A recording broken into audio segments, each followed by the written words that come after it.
প্রয়োজনীয় সামগ্রী সরবরাহ এবং নিয়ন্ত্রণ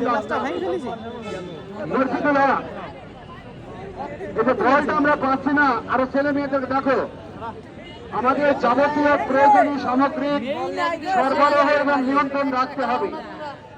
একটি দৃষ্টিনন্দন টুর্নামেন্ট চালাতে হলে এটা সজাগ দৃষ্টি রাখতে হবে। প্রয়োজনীয় সামগ্রী আমার নিয়ন্ত্রণ এবং আমি সরবরাহ করব। এই যে বলের জন্য অপেক্ষা, টাইম পাসিং হচ্ছে, দেখো এটা একটা দৃষ্টিকটু। ভাই বল কো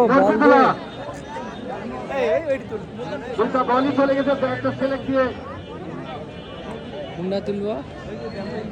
যে কথাটা বলতেছিলাম, নাটোর ফুটবল একাদশ খেলোয়াড় বনাম চুমাডাঙ্গা খেলোয়াড়দের উদ্দেশ্যে আমরা কখনো অখেলিত আচরণ করবো না। দৃষ্টিকটু খেলোয়াড় আমরা